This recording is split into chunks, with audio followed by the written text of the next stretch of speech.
What is sales according to you? Definitely sales can be learned. This boy coming out of nowhere, he's saying I can do this software, I can do that software. People would not trust that easily. That defines my sales success or entrepreneurship success, product or a service. It's emotional decision. Sales is a science or an art? You have to have certain nature inside of you to naturally fit into sales.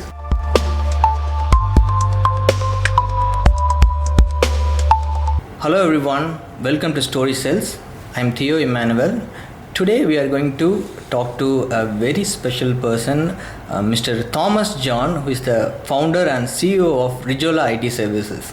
Welcome to the show, sir. Thank you, Theo. And this is an opportunity, a huge opportunity and a privilege. Thank you very much for inviting me to this and looking forward to this. Thank you. Thank you, sir. Thank you. So I have been interacting with many entrepreneurs, okay, and they will be having this common challenge, okay. They'll be having a very good product or service, and they will spend a lot on marketing, okay, but they cannot convert it to paying customers. Somehow they find it difficult to convert them, okay. They couldn't sell it to them, right? So they are having this common challenge, that is sales, okay. Correct. So today we are going to dive deep into sales, and you are the right person for that, I know that. So before that, I just want to know a little bit more about your story in a nutshell. Yeah, sure. So I did my mechanical engineering in 2002 and then my MBA in 2004 and started my corporate life selling. I was in sales. I was initially in capital equipment sales, and then I also did services sales. And in corporates, I spent about 7 years. In 2011, I started entrepreneurship, and so from 2011 till now, 2025, 14 years, it's been growing a company. That's what I would say. But most of my career, 21 years, has been in sales. Okay. So even when you start a company, ultimately the founders, the most important or the biggest task that a founder does is usually sales. So I would say 21 years I've been in sales. Yeah. Right. So that's my background. So what is sales according to you? You have been selling your product, your software for a very long time, right? True. So what is sales according to you? See, to keep it very simple, it is to ensure that the transaction is completed, so that the buyer has a need, and that need is either identified or the buyer knows about us. That's the marketing part of it. And the moment the buyer comes to know of us and the interaction starts, that's where the sales process starts. That is to really align what we have with what the client needs, and then ensure that the transaction is smooth with all the terms and conditions. Now, this is the technical aspect of sales. Now, there are many aspects to sales. Technical aspect is it. Then you have psychological aspect. Like, is the buyer comfortable with the seller in terms of emotions and the way they interact? There are a lot of aspects to sales. Simplest answer is it's a transaction. Yeah.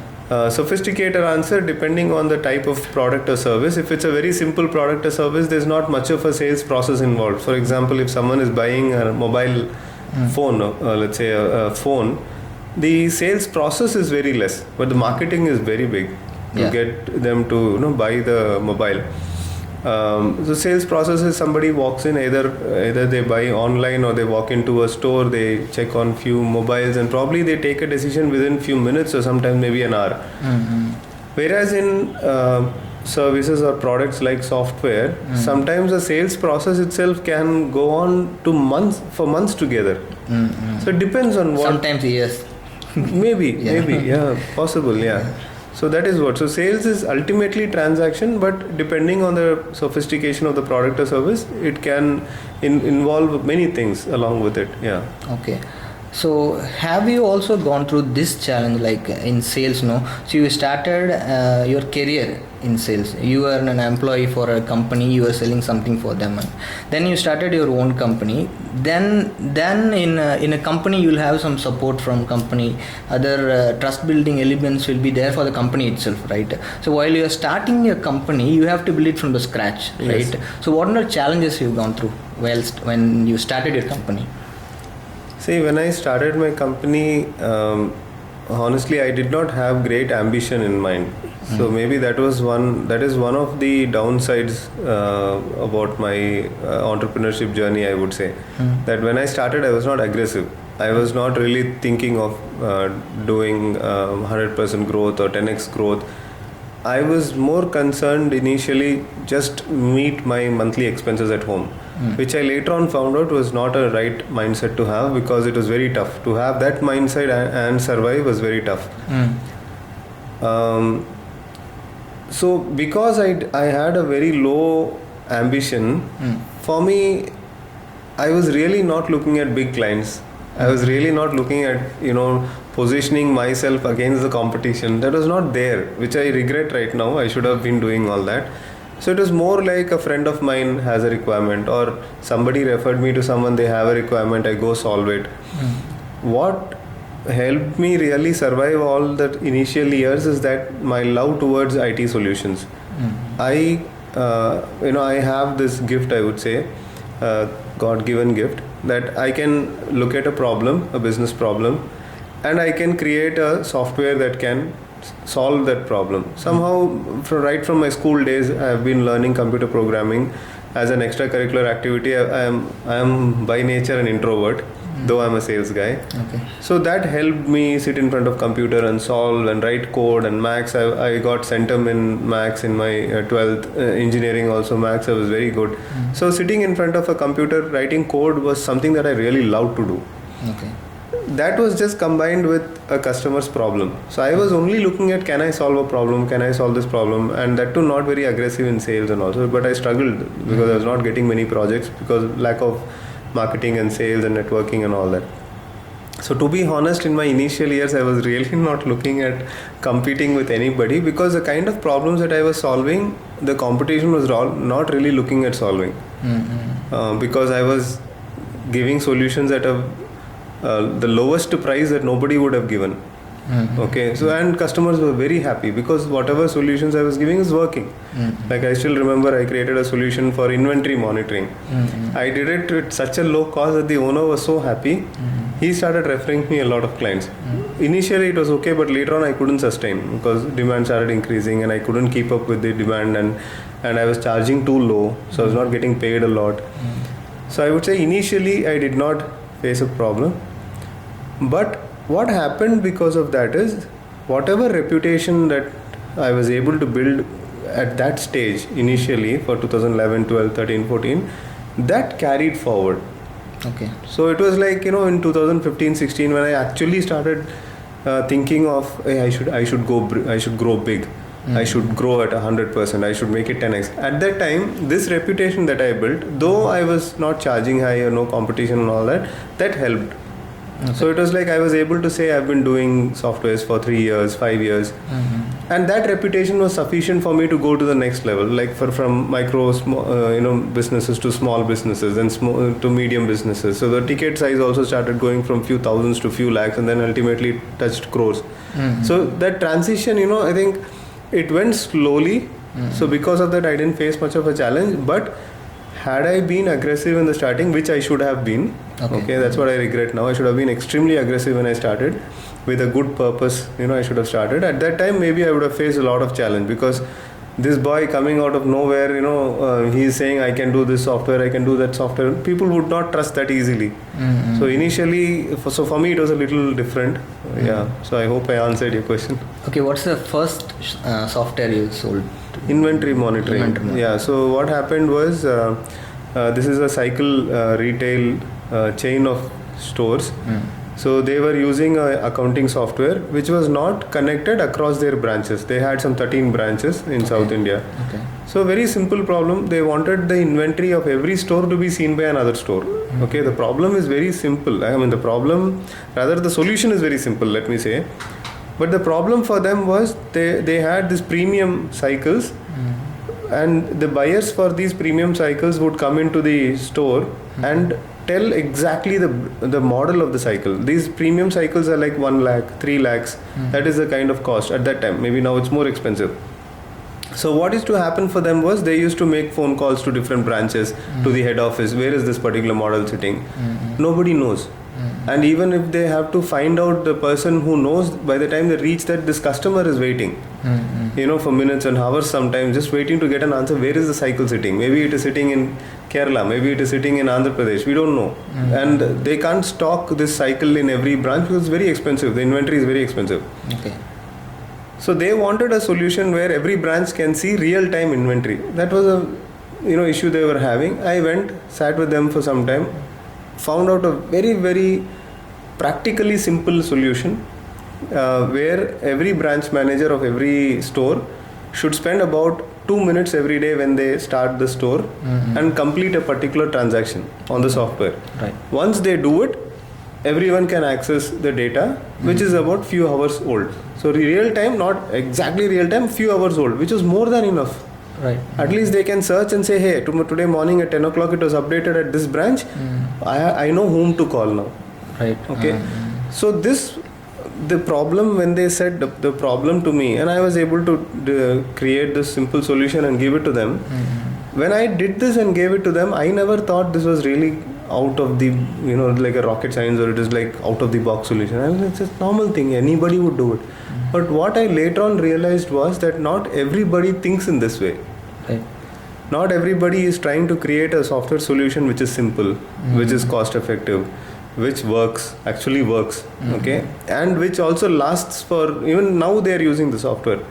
It's 14 years down the line. Even today, though they have changed that accounting software twice till now, this particular package, which is very simple but accessible across the branches, now they have 20 plus branches across South India. They are still using that software. Okay, so that is what gave me also the confidence later on when they started, because they started referring me to clients. They liked what I did and they started, and it gave me a lot of confidence. And that's when I realized that this hobby that I had, this passion that I had, actually there was a need in the market. Customers were actually looking for this. There is a need like this. So then a lot of inquiries started coming and slowly started growing. So that's my first solution. Okay. So one thing is very common in sales is objection, right? We'll be giving a proposal or quotation. They'll come up with different kind of objection, right? We need to handle everything. So what kind of objections you had in the earlier stage of your business? Yeah.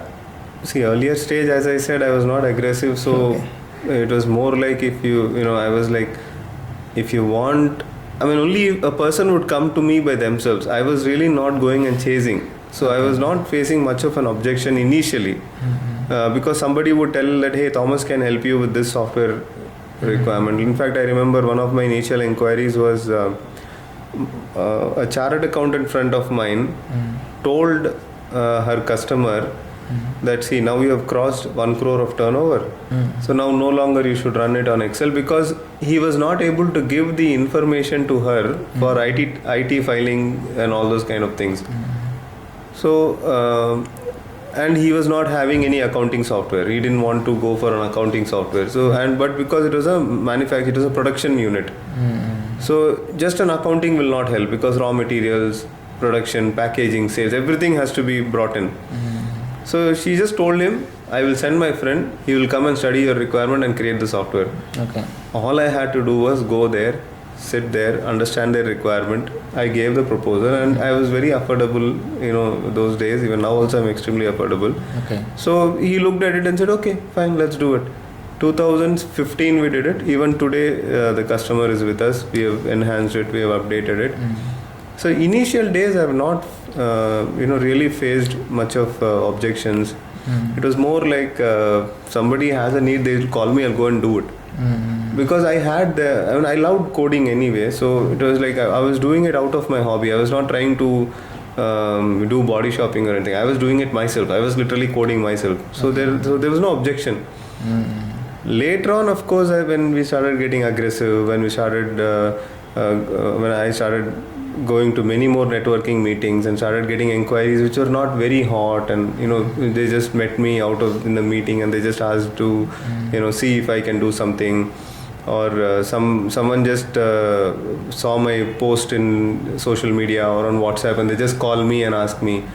In those scenarios, yes, objections are quite high because they don't know who I am. They themselves might not have a requirement actually. So what so objections are there. You have any specific question with objection, or in generic? So how to handle the objection? So how to handle? Okay. So to come at that, what I've learned in whatever I know is that this is not my own wisdom or anything. It is generally any sales book you read. This is what it would say. See, objection basically it comes when there is a mismatch of what is their actual need and what you can actually give. There's actually a mismatch there, or there is no proper understanding of the actual problem, or the client themselves have not understood. Right. Okay. And when we are trying to position what we are giving, the objection starts when we have really not understood their need. Okay. And some of the customers, they are not willing to share everything. Okay. They don't reveal everything. Like for example, if we want to do a software, especially since we are mainly into custom software development, we can really develop a good software only if that company literally shares everything with us. Completely, all their pain points, complete process, and they should have that patience. Okay, your clients, so they will come from a different domain. They will come from different kind of industries like logistics or healthcare and all. How do you understand their workflow, their business? So I think that is definitely God's grace, because He put me through. God put me through engineering, put me through MBA. So engineering gave me understanding of physics, mathematics. Or material, machines. Right. Okay, so one sector of how the world works, the education came from there. MBA, all about business, sales, marketing, inventory, HR, planning, everything is covered. Okay, and along with that, 7 years of corporate life. So looking at the big teams working, locations, countries, risks that are involved, a lot of things like that, product sales, service sales. So I would say the 6 years of that higher education and then 7 years of corporate life, unintentionally it prepared me for what I was doing later, and it just prepared me, like connecting the dots, they say. Steve Jobs says, he never knew whatever he did was going to help him, but later on he was able to connect the dots.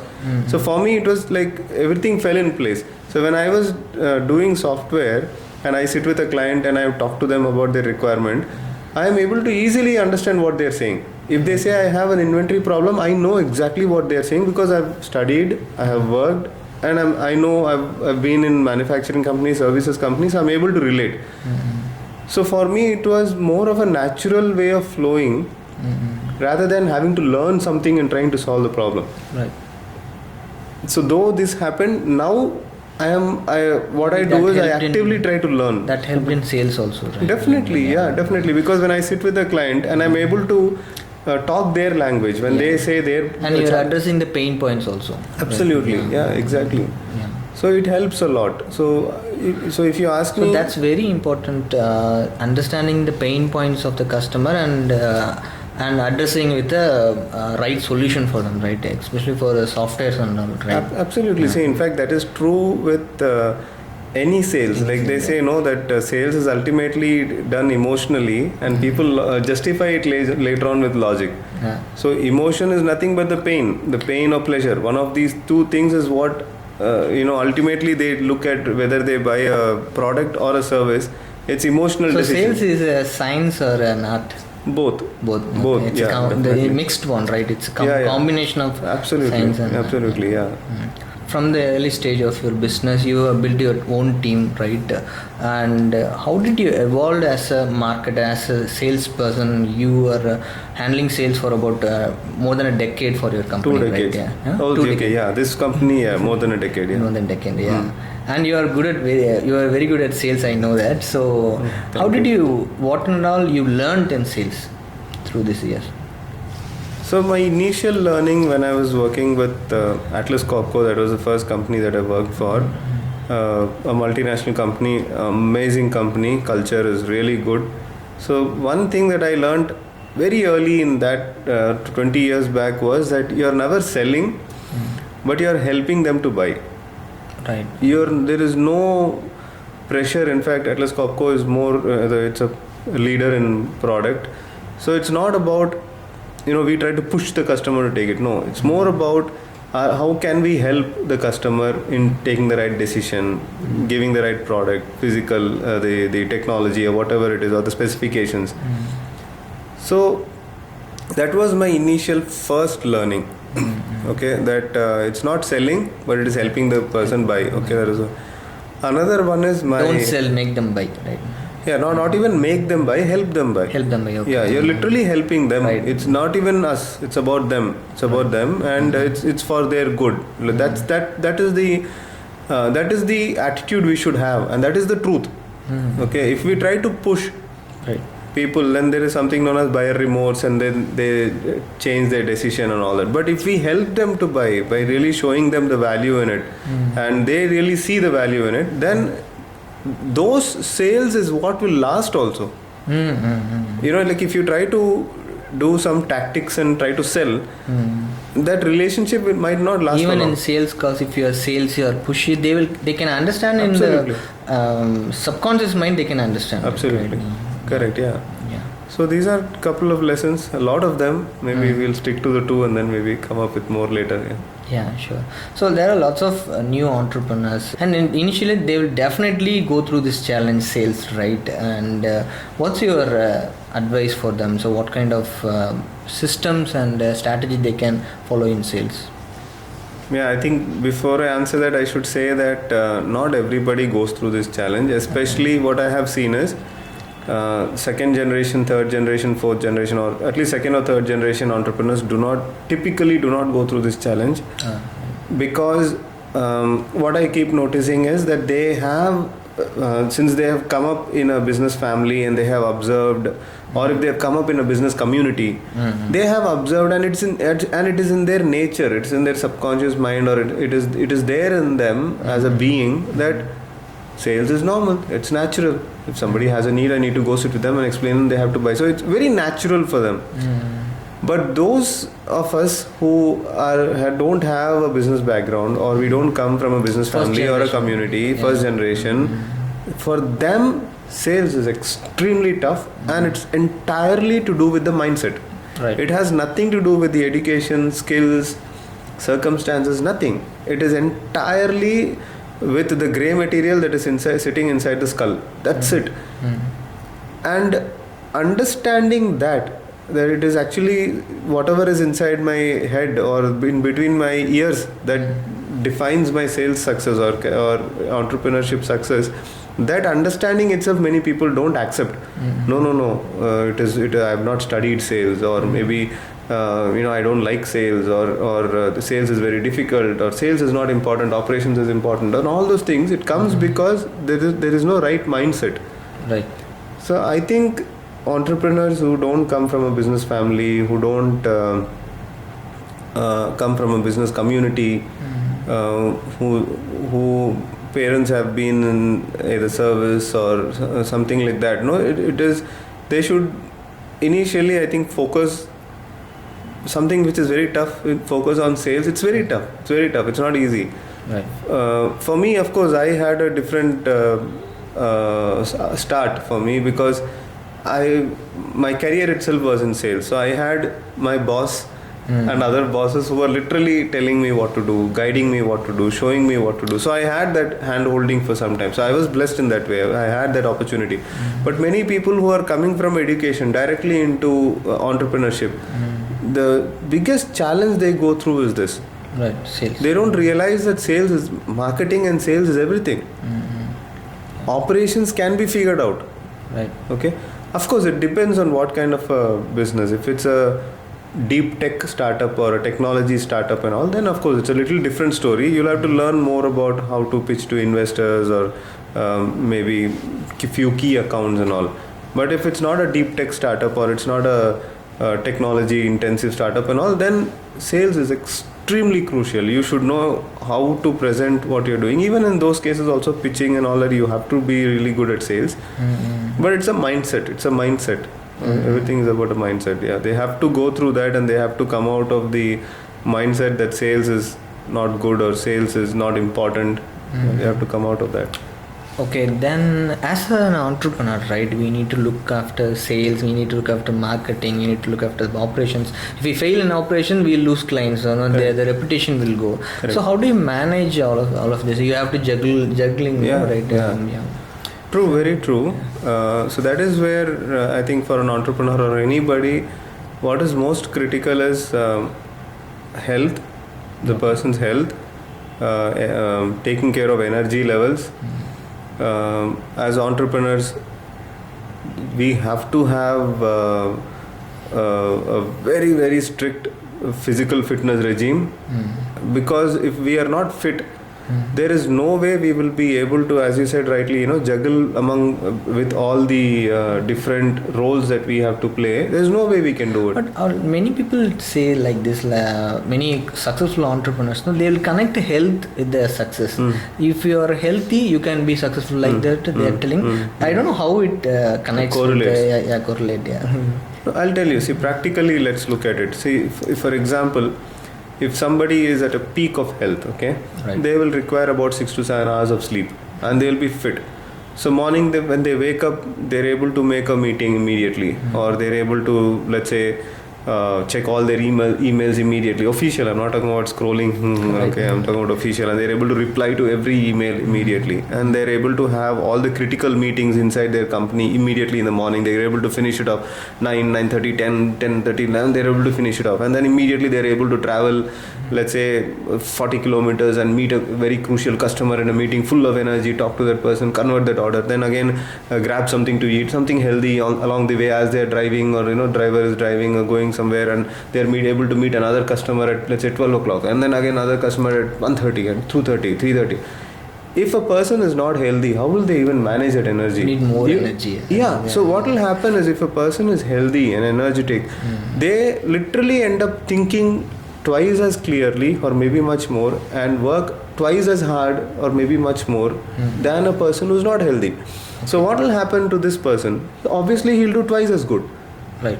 Yeah, and I have literally seen this happening in my own life. When I have prioritized workouts, when I have prioritized sleep correctly, diet, I automatically see that my meetings go well. My planning is much better. I'm able to close the orders much better. That is how it is for everybody. Yeah. So taking care of health, taking care of energy levels, taking care of brain health, I would say, like meditation, thinking, focus, concentration, clarity, learning, all these are extremely crucial. So health is definitely primary. Yeah. So once a person is healthy and fit, they can juggle.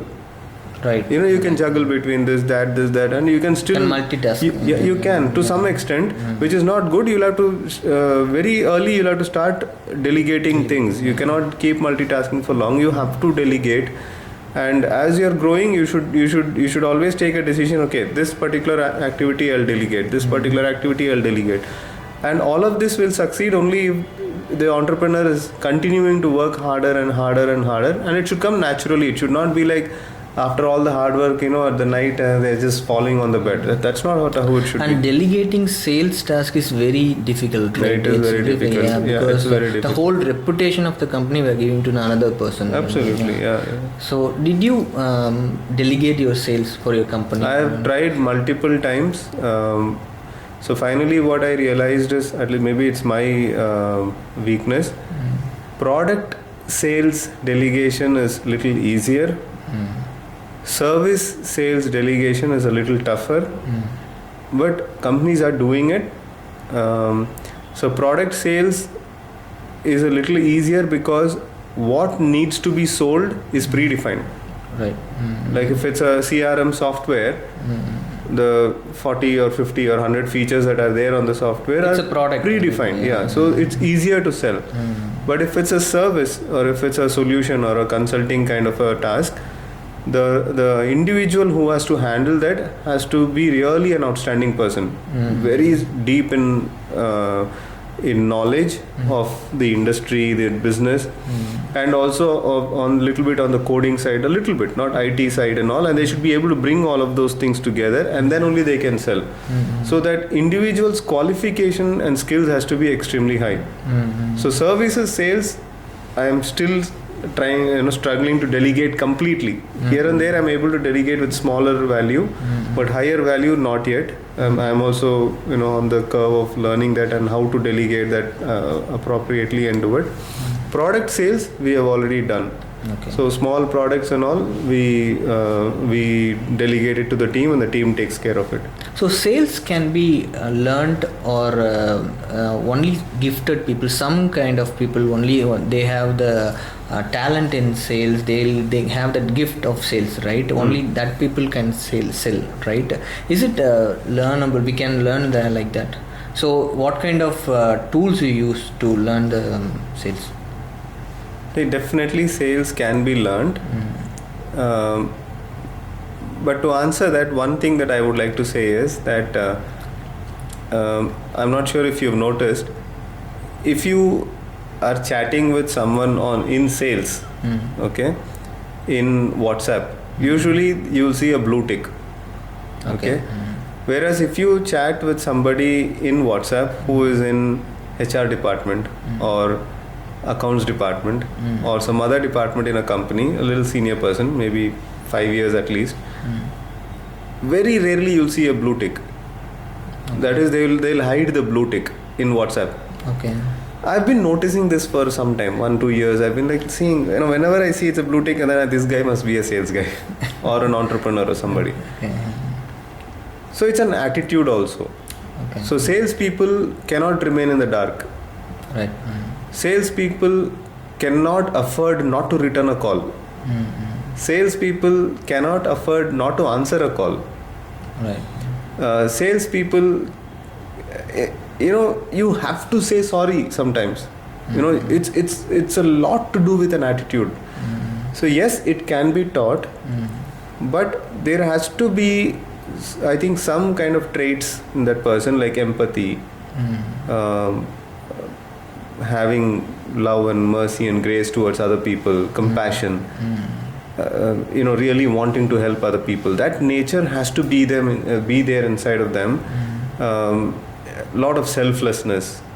Okay, so I think these, it depends from salesperson to salesperson, but if basic character traits are not there, then they'll struggle in sales.